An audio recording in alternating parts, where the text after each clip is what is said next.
Halo Sobat Cacing, ketemu lagi di ruang belajar untuk cacing ini. Kali ini kita akan belajar tentang jenis-jenis cacing. Karena kita tahu bahwa di alam ini banyak banget macamnya, ribuan bahkan untuk jenis cacing. Kita akan kulik satu persatu apa-apa jenis cacing yang banyak diminati masyarakat. Cus, kita ikuti terus. Baik, kita akan belajar tentang jenis-jenis cacing. Memang sih di alam itu memang ada ribuan jenis cacing.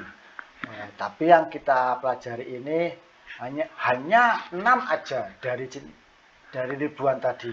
Karena 6 jenis cacing tadi merupakan jenis cacing yang banyak diminati masyarakat yang ada di perdagangan.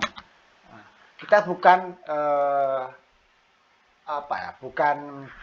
mengabaikan yang lain karena meskipun kita tahu banyak jenis cacing, tapi kalau di masyarakat nggak diminati, kenapa kita harus belajar? Karena kita bukan ilmuwan, kita hanya pedagang memanfaatkan cacing untuk usaha. Nah, jadi kita akan pelajari jenis-jenis cacing yang diminati, yang ada di perdagangan masyarakat. Untuk yang pertama, itu adalah Lumbricus rubellus.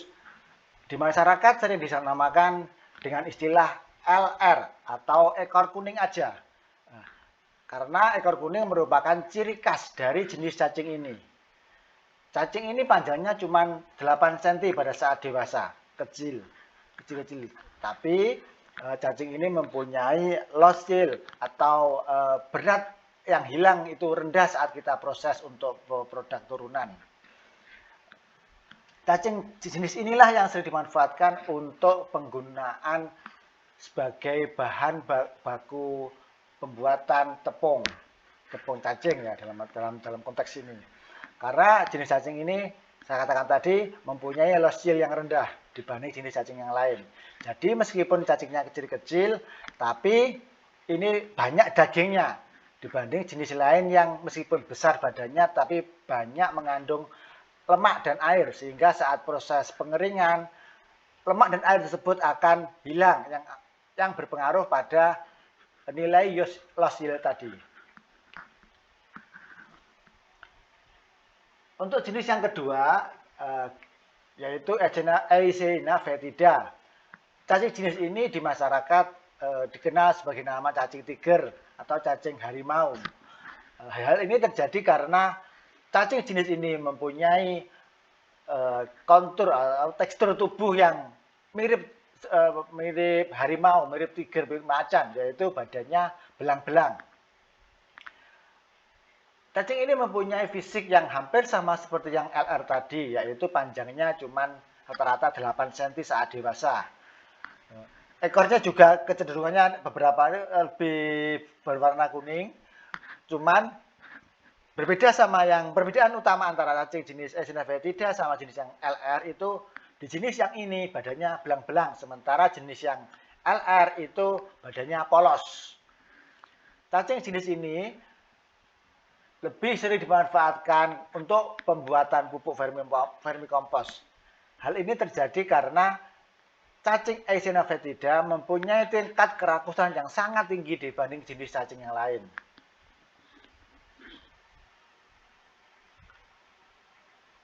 Jenis cacing yang ketiga adalah jenis Eudrilus eugenei.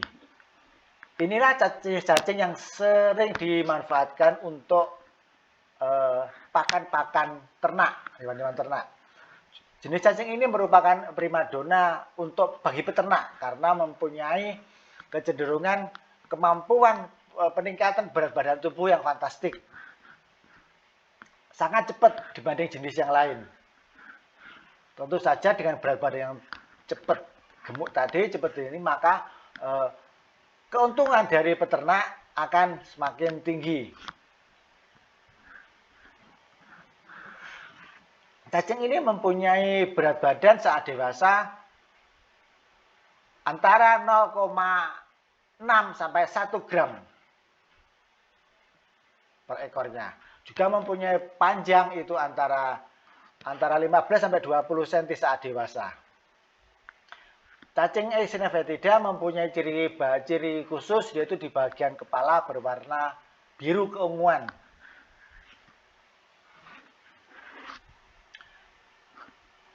Bagi peternak cacing Aeschynia foetida, cacing Aedes aegypti ini dimanfaatkan untuk memberi pakan tambahan bagi customer mereka yang bergelut di bidang peternak udang, faname, burung, belut, dan lain sebagainya.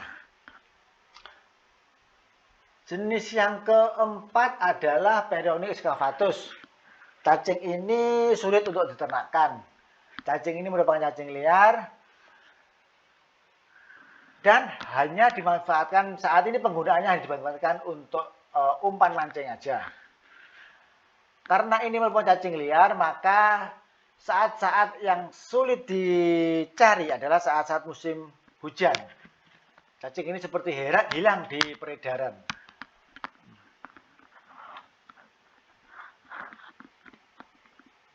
Cacing jenis yang kelima adalah cacing susu atau cacing fosfor. Cacing ini mempunyai karakteristik yang unik dibanding jenis cacing yang lain.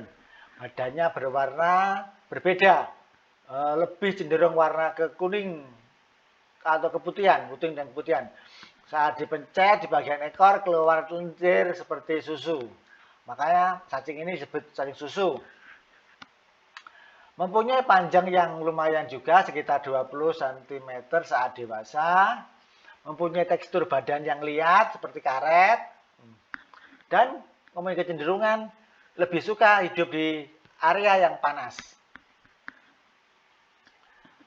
Cacing susu merupakan cacing di alam, cacing liar.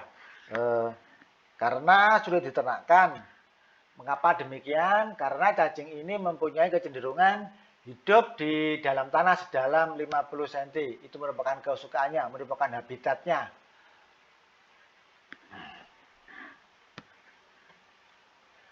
Jadi, saat-saat yang paling sulit dicari adalah saat musim kemarau.